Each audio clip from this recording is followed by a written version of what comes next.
नमस्कार मित्रांनो, आपण पाहत आहात नॉलेज आवर आणि आपल्याला माहितीच आहे की पावसाळा सुरू झालेला आहे, शेतीची कामं चालू झालेली आहेत आणि त्यामुळे अचानक कधीतरी आपला सामना सापांसोबत होतो आणि अशा वेळी आपल्याला सापांविषयी काहीच माहिती नसल्या कारणाने आपण घाबरून जातो। आज म्हणूनच आपण जाणून घेणार आहोत सापांविषयी आवश्यक अशी मूलभूत माहिती। आपल्याला माहिती असेल की आजही खेडोपाडी संध्याकाळी किंवा रात्रीच्या वेळेत शीळ घालण्यास किंवा साप हा शब्द उच्चारण्यास सक्त मनाई असते। याला कारण म्हणजे की शीळ घातली असता अथवा साप हा शब्द उच्चारला असता साप हा आपल्या घरात येतो, परंतु सत्य असं आहे की सापास बाह्य करणच नसतात।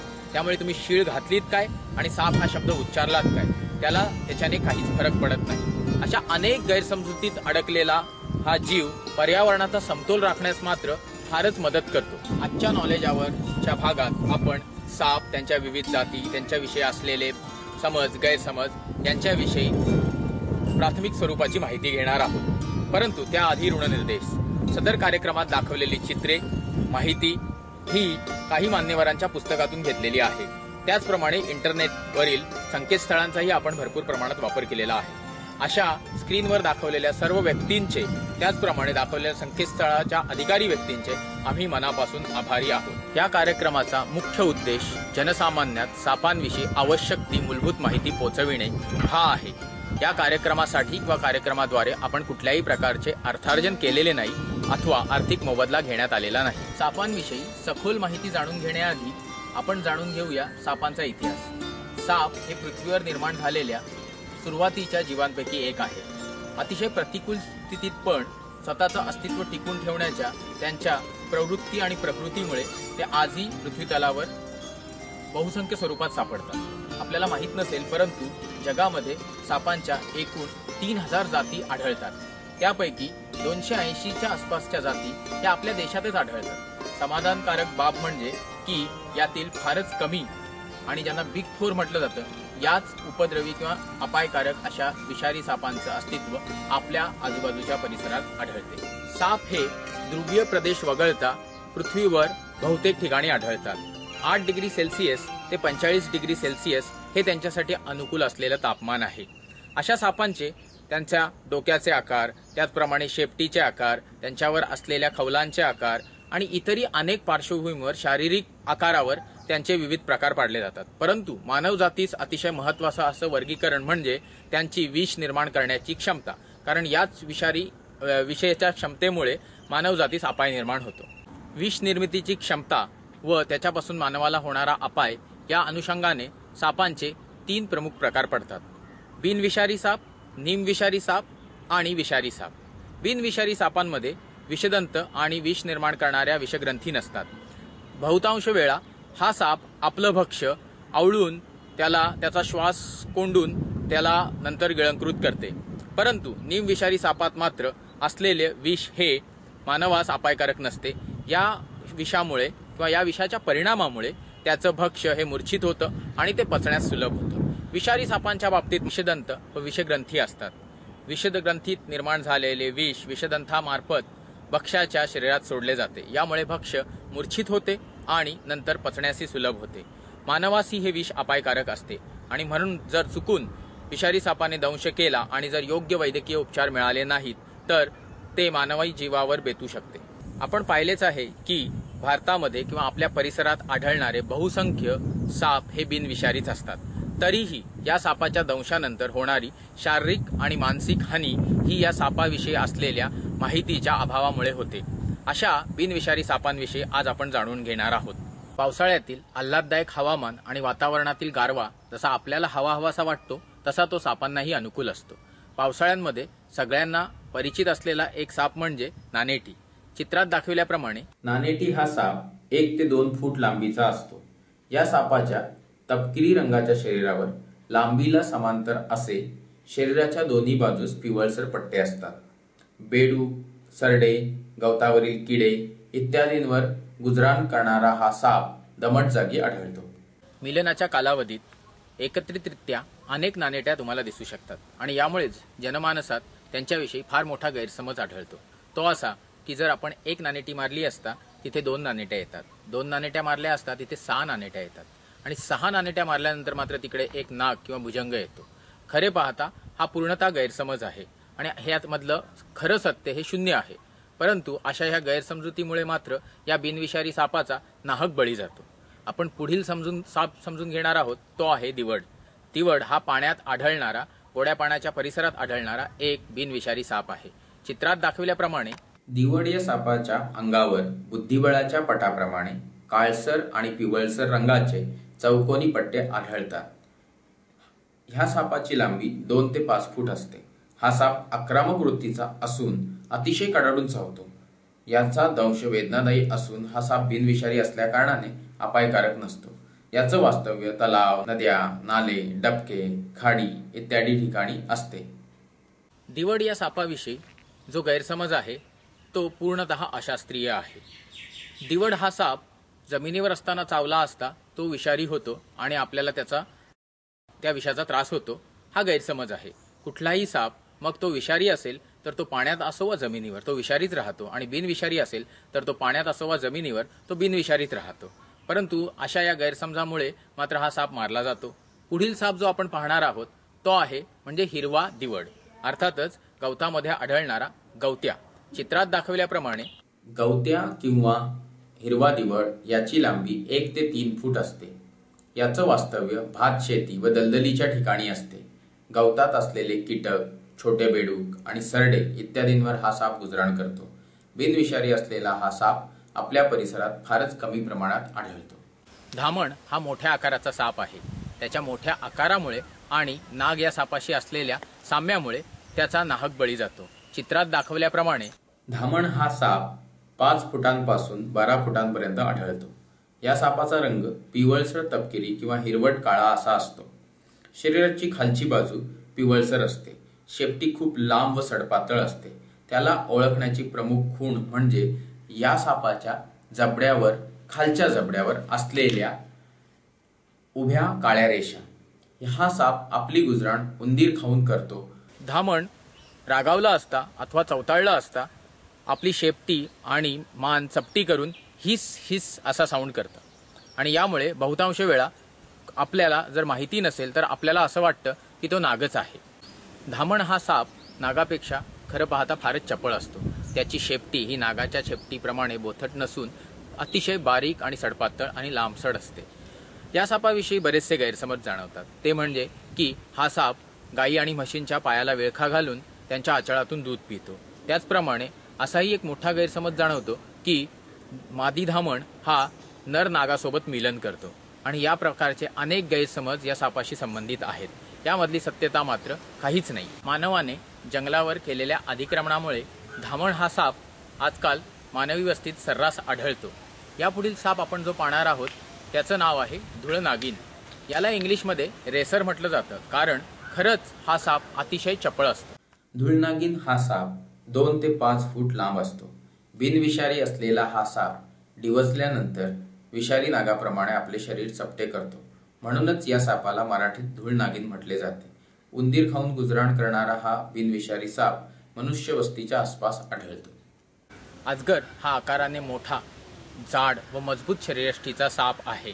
त्याच्या अशाच या मजबूत शरीरयष्टीमुळे हा बिनविषारी असतानाही अतिशय भीतीदायक साप मानला जातो। अजगर या सापाचे डोके त्रिकोणी म्हणजेच भाल्याच्या पात्यासारखे असते। अंगभर असलेले तपकिरी आणि पिवळट रंगाचे विषम चौकोन हे याचे वैशिष्ट्य आहे। या सापाची लांबी 9 ते 25 फूट असते। मित्रांनो, आपल्याला माहिती आहे की सापाला पाय नसतात, पण तरीही या उत्क्रांतीच्या वाटचालीमध्ये सरपटणाऱ्या प्राण्यांपासून साप निर्माण झाले याचा परिस्थितीजन्य पुरावा जणू काही अजगरांच्या बाबतीत उपलब्ध असतो। अजगरांचे पाय अजूनही खुंटाप्रमाणे त्यांच्यासोबत असतात आणि ते अतिशय बारीक निरीक्षण केले असता सहज जाणवतात। अजगर हा शांतताप्रिय साप आहे। शांत आणि निस्तब्ध वातावरण त्याला शिकारीसाठी आणि लपण्यासाठी अनुकूल असते। शक्यतो झाडांच्या ढोली, दाट झुडुपे असलेल्या खाजणी, सस्तन प्राण्यांनी सोडून दिलेली बिळे, खंडित पाषाण आणि गुहा इत्यादी ठिकाणी आपणास अजगर आढळतो। अजगर हे आपली गुजराण पक्षी, छोटे मोठे प्राणी उदाहरणार्थ कोल्हे, हरिण, त्याचप्रमाणे रानडुक्कर इत्यादींना खाऊन करतात। भक्ष्य पकडून त्याला विळखा घालून त्याचा श्वासोच्छवास व हृदयक्रिया बंद पडेपर्यंत त्याला आवळून ठेवतात. त्यानंतर मात्र हे भक्ष्य ते फस्त करतात आणि पचेपर्यंत अतिशय सुस्तपणे निश्चित पडून राहतात. अजगराविषयी त्याच्या आकाराप्रमाणेच असंख्य आणि फार मोठ्या गैरसमजुती आहेत. त्या अशा की अजगर दुरून आपलं भक्ष्य श्वासोच्छवासाद्वारे खेचून घेतो आणि त्याला गिळून टाकतो. गिळल्यानंतर त्याचं पचन सुलभ व्हावं म्हणून तो झाडाला आळोखे पिळोखे घालतो आणि अगदी घेतलेल्या भक्ष्याचा हाडे तुटेपर्यंत आवाज येईपर्यंत तो हे प्रकार चालू ठेवतो. मी आत्ताच आपल्याला सांगितलं की भक्ष्य गिळल्यानंतर अजगर सुस्तपणे निश्चित पडून राहतो जोपर्यंत ते पचत नाही. आणि बहुतांश वेळा आपण हे पाहिलेलं पण असतं की अजगर कुठेतरी अडगळीच्या ठिकाणी दूर निश्चित पडलेला असतो. तरीही मात्र आपल्याकडच्या या गैरसमजुतींचं प्रमाण काही कमी होत नाही. पुढील चित्रात दाखवलेले अजगर हे जाळीदार व बर्मी अजगर या प्रकारातील अजगर आहेत. दुरक्या घोणस म्हणजेच कॉमन सँड बुआ हा साप फुरसे किंवा घोणस समजून सर्रास मारला जातो. चित्रात दाखवल्याप्रमाणे दुरक्या घोणस जाड पण आखूड शरीर असलेला, कण्याप्रमाणे खवले असलेला, अतिशय खडबडीत शेपटी व पूर्ण शरीरभर नक्षीदार काळपट डाग असलेला बिनविषारी साप आहे. शरीरावर असलेले डाग तांबूस, तपकिरी किंवा काळपट राखाडी रंगाचेही असू शकतात. प्रथमदर्शनी घोणससारख्या दिसणाऱ्या या सापाच्या अंगावरील डाग अनियमित आकाराचे असतात, परंतु घोणसाच्या अंगावरील डाग मात्र गोलाकार व सारख्या आकाराचे असतात. रेताड जमीन, घुशींची बिळे, विटांच्या भट्ट्या यामध्ये याचे अस्तित्व असते. याचा दंश किंचित वेदनादायी असला तरीही मानवाच्या जीवितास अपायकारक नसतो. बालअजगर म्हणून प्रसिद्ध असलेला डुरक्या घोणस कातडीच्या व्यापारासाठी सर्रास मारला जातो, परंतु यासोबतही बरेचसे गैरसमज आहेतच. त्यातील काही असे: कुष्ठरोग किंवा तत्सम कातडीचे रोग या सापाच्या स्पर्शामुळे किंवा दंशामुळे होतात असा एक गैरसमज सर्वसामान्यात आढळतो. मंडोळ किंवा रेड सँड बुआ हा अतिशय शांत स्वभावाचा साप आहे. तो सहसा किंवा बहुधा चावतच नाही, त्यामुळे मुलांना सापांची ओळख करून देण्यासाठी हा साप अतिशय योग्य आहे. मंडोळ हा साप लालसर किंवा गडद तपकिरी रंगाचा असतो. त्याची शेपटी व तोंड हे सारखेच दिसत असल्या कारणाने या सापाला दुतोंड्याही म्हटले जाते. कातडीच्या मागणीमुळे व अंधश्रद्धेपोटी या सापाची भरपूर प्रमाणात हत्या केली जाते. निशाचर असलेला हा साप शेतीची नासधूस करणाऱ्या उंदीर व तत्सम कीटकांवर आपली गुजराण करतो. दुतंड्या म्हणून प्रदर्शित करताना गारोडी या सापाचे अतोनात हाल करतात. त्याच्या शेपटीला जखम करून त्यात शेळीचे केस अडकवतात. तसेच 2 खाचा करून त्यात डोळे म्हणून छोटे काळे मणी अडकवतात.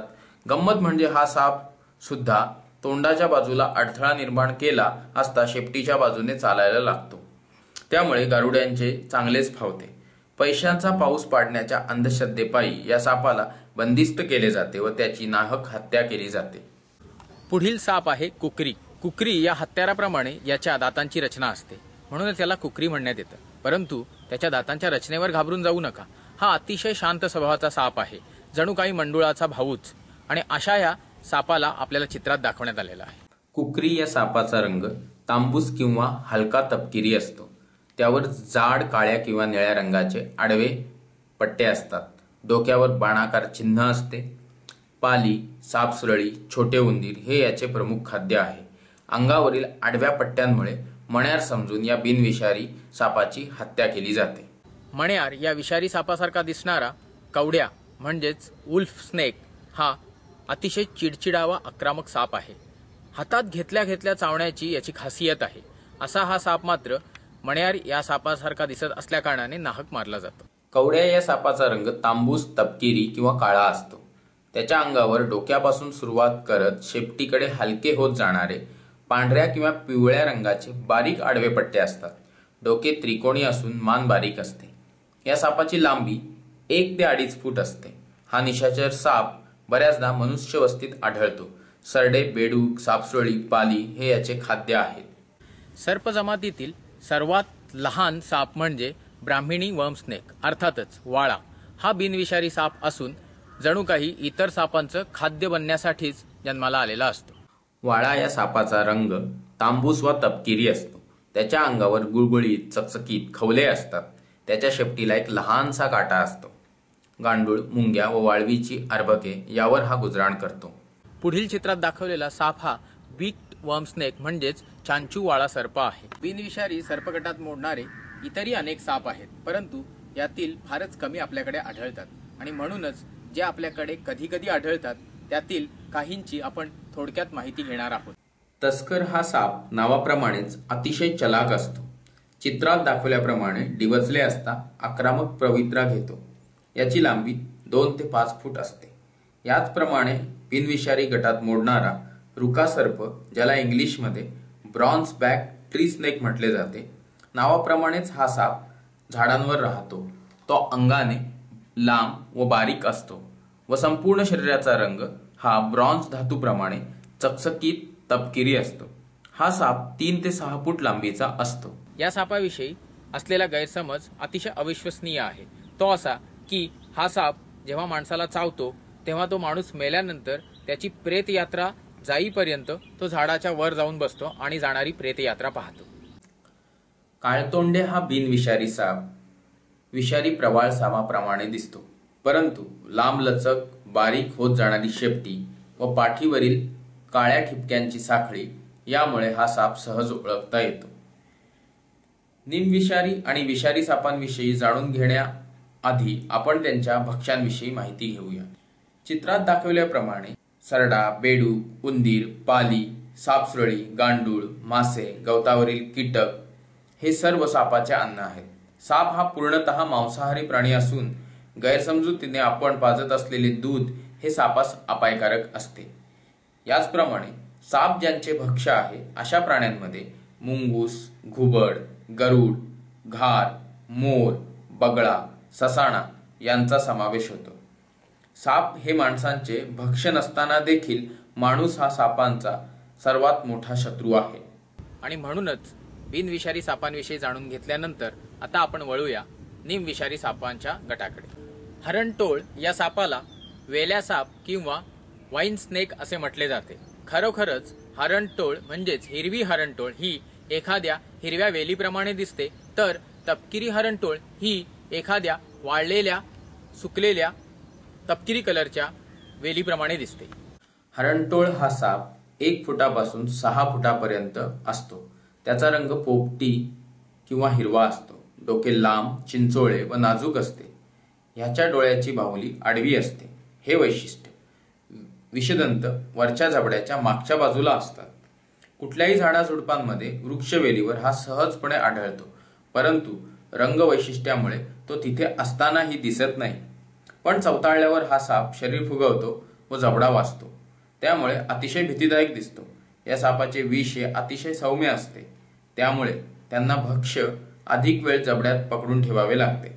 माणसावर या सापाच्या विषाचा परिणाम होत नाही, अर्थातच अपायकारक परिणाम होत नाही. या सापांविषयी अनेक गैरसमजुती आहेत. त्या म्हणजे हा साप माणूस दिसता क्षणी झडप घालून त्याचे डोळे फोडून टाकतो, अथवा तो माणसाची टाळू फोडून त्याचा मेंदू खातो. या सापाच्या डोक्याची रचना आणि क्षमता पाहता वरील विधान पूर्णतः अविश्वसनीय आहे हे नक्की पटते. पुढील साप आहे मांजऱ्या साप म्हणजेच कॅट स्नेक. हा साप निमविषारी गटात मोडतो. याला असे विशिष्ट नाव मिळण्याचे कारण याच्या डोळ्याची बाहुली ही मांजरीच्या डोळ्याच्या बाहुलीप्रमाणे उभी असते. हा साप निशाचर प्रवृत्तीचा असून खूप जास्त लांबीपर्यंत वाढतो. उदाहरणार्थ फॉस्टन मांजऱ्या साप म्हणजेच फॉस्टन कॅट स्नेक हा 2 मीटर पर्यंत लांब असू शकतो. पण जसे मी म्हटले की हा निमविषारी गटात मोडलत असल्या कारणाने याचं विष हे त्याच्या भक्ष्याला मूर्छित करण्यापुरतंच किंवा त्याला पचण्यास अनुकूल करण्यापुरतंच जहाल असतं आणि त्यामुळे हा साप मानवास अपायकारक नसतो. मांजऱ्या साप व फुरसे यात बरेच साम्य दिसते, परंतु फुरशाच्या मानाने हा साप फारच सडपातळ व लांब असतो. या सापाचे डोके चपटे असून सर्वांगावर ठळक नक्षी असते. डोक्याच्या मानाने मान फारच बारीक असते.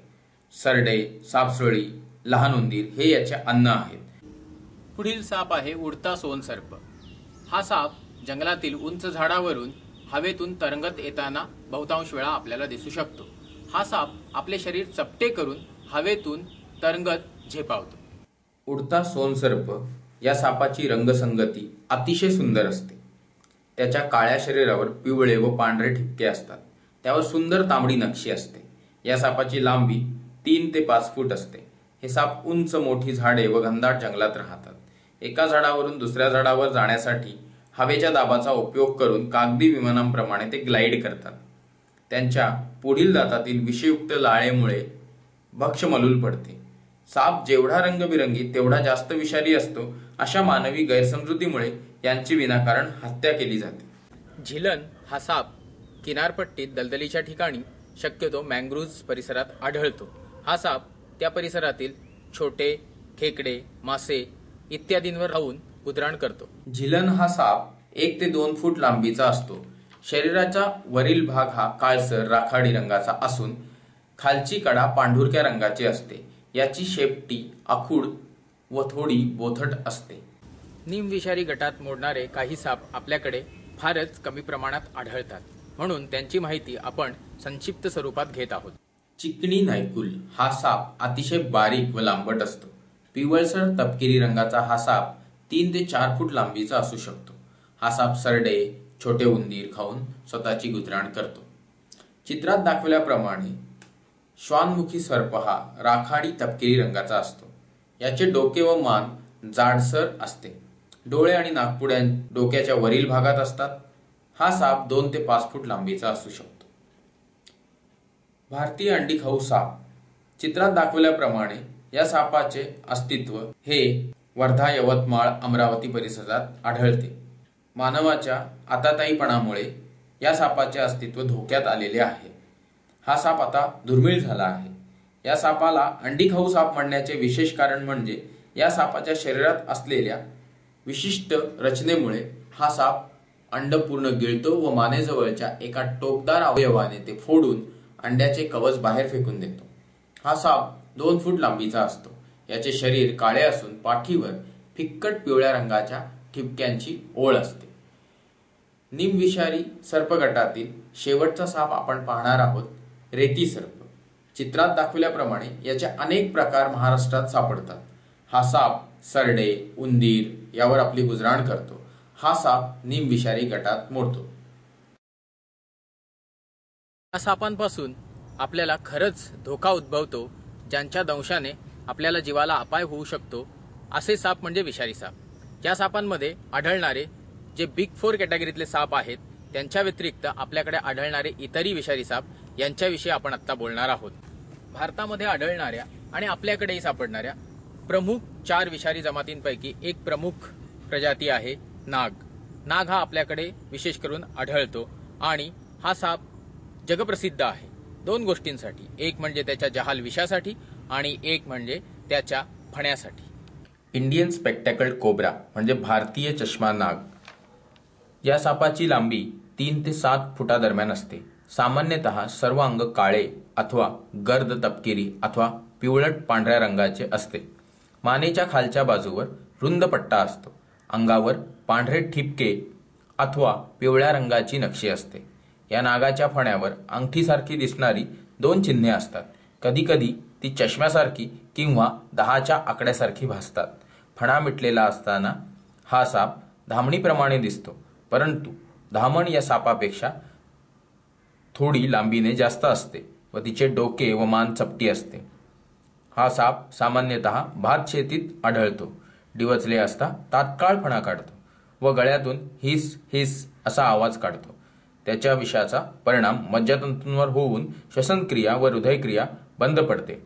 चित्रात दाखवलेला नाग हा इंडियन मोनोकल्ड कोब्रा म्हणजेच भारतीय एकाक्ष नाग आहे. हा भारताच्या उत्तर पूर्व परिसरातच आढळतो, म्हणजे बंगाल, ओरिसा, आसाम, अरुणाचल प्रदेश इत्यादी प्रांतात हा साप आढळतो. या सापाला बेंगॉल नाग असेही म्हटले जाते. या सापाचे विष स्पेक्टॅकल्ड कोब्रा पेक्षा कमी जहाल असते. या नागाचा फणा लहान व गोलाकार असतो. डोके चष्मा नागाच्या डोक्यापेक्षा लहान असते. रंगाने हा पिवळसर अथवा हिरवट तपकिरी रंगाचा असतो. याच्या फणावर एक गोलाकार स्पष्ट खूण असते.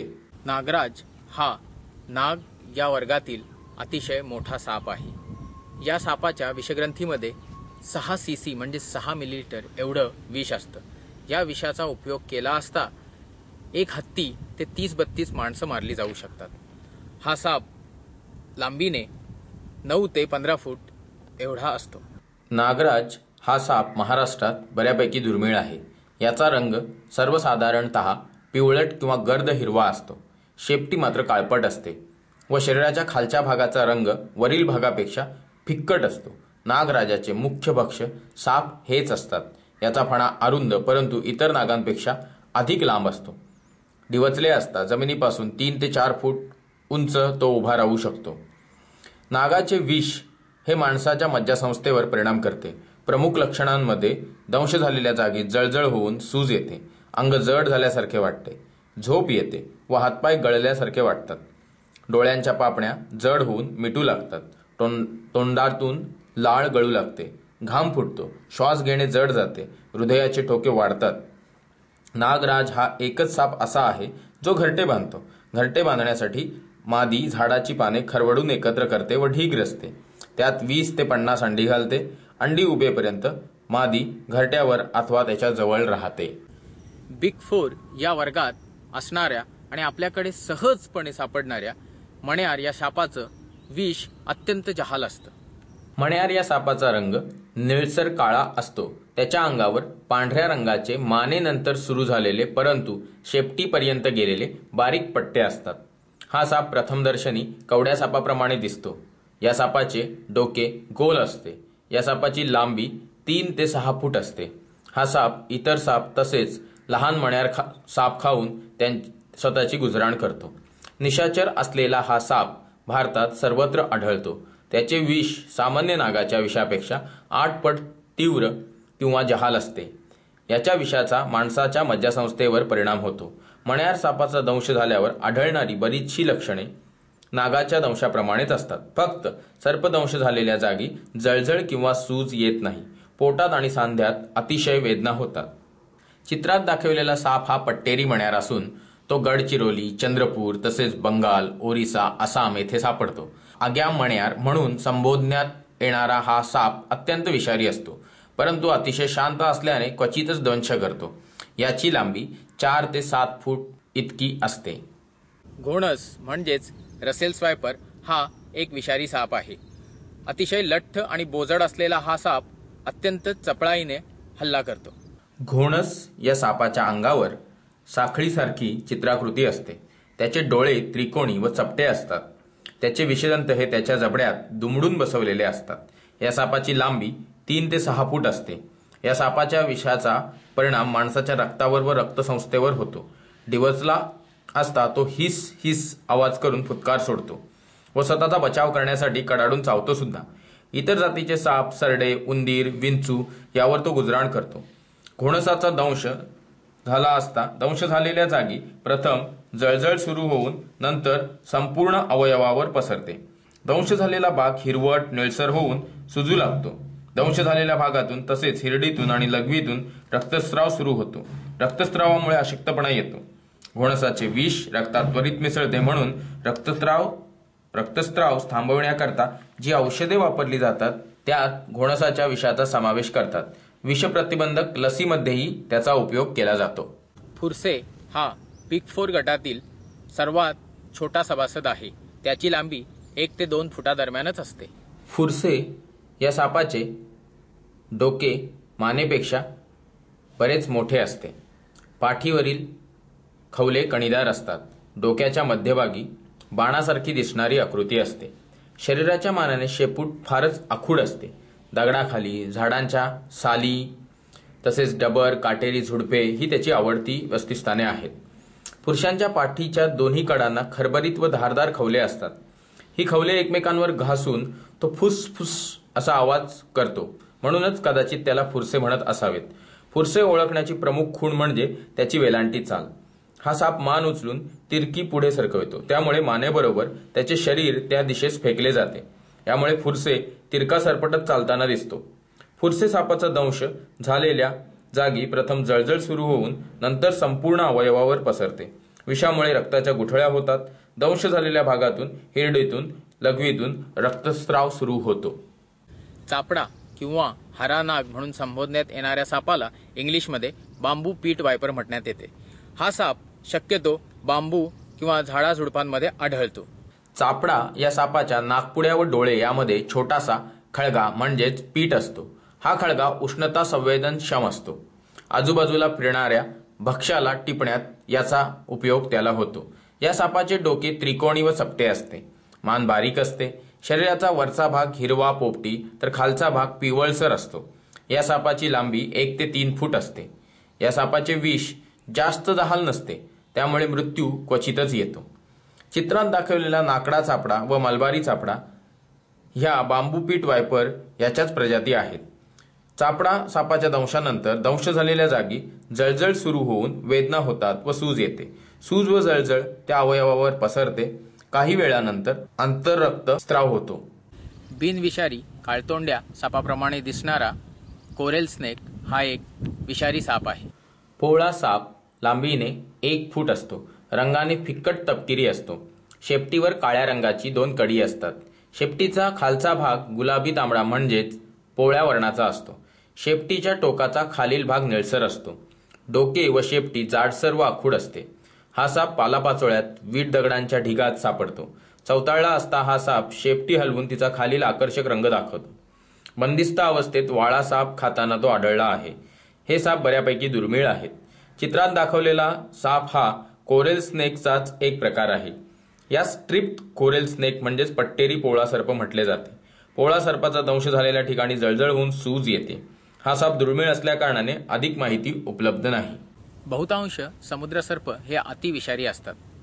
त्यांच्या 20 ते 25 प्रजाती भारतीय किनारपट्टी लगतच सापडतात. परंतु अतिविषारी असलेले हे साप शक्यतो मानवास दंश करत नाहीत.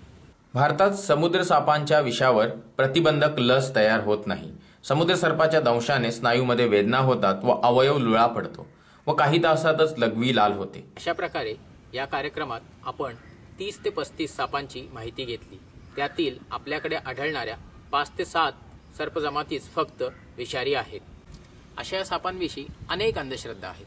जसे साप दूध पितो, साप केवड्याच्या बनात राहतो, साप पुंगीच्या तालावर डोलतो, साप धनसंपत्तीचे रक्षण करतो, अजगर माणसाला गिळतो, नागाच्या डोक्यावर नागमणी असतो, पूजेने साप प्रसन्न होतो, गरोदर स्त्री आणि साप यांची नजरानजर झाल्यास सापाचे डोळे जातात, साप नजरेने माणसाला संमोहित करतो, जुनाट सापांच्या अंगावर केस असतात, खूप जुने असलेले साप हे मनुष्य अवतार घेतात. अशा एक ना अनेक आपल्या सामान्य ज्ञानाचा भाग म्हणून चुकून सर्पदंश झाल्यास कुठल्या प्रकारची काळजी किंवा प्राथमिक उपचार घ्यावे या संदर्भात आपल्याला काही गोष्टी सांगू इच्छितो. सर्पदंश झालेल्या व्यक्तीचा भीतीने मानसिक तोल जातो. त्यामुळे अशा परिस्थितीत त्या व्यक्तीचा मानसिक तोल सांभाळणे आणि त्यांना धीर देणे ही अतिशय महत्त्वाची गरज असते.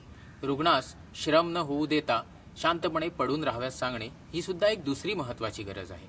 सर्पदंश झालेला अवयव शक्यतो न हलवता शांत आणि हृदयाच्या पातळीपासून खालच्या पातळीवर ठेवण्यात यावा.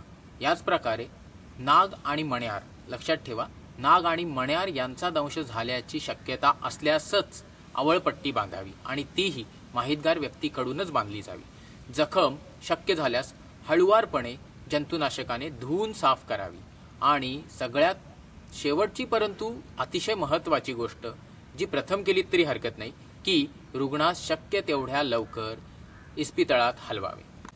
सर्पदंश झाला असता काय काळजी घ्यायची हे तर आपण पाहिलंच, परंतु ज्याप्रमाणे म्हटलं जातं prevention is better than cure, आणि म्हणूनच सर्पदंश होऊ नये म्हणून काही योग्य काळजी आपण घेऊ शकतो. त्यातील प्रमुख भाग म्हणजे जर आपण जंगलात ट्रेकिंगसाठी किंवा इतर कारणास्तव गेलो असू तर शक्यतो टोपी किंवा हॅटचा वापर करावा, म्हणजे झाडापानांवर असलेले साप किंवा कीटक आपल्या डोक्यापर्यंत पोहोचू शकत नाही.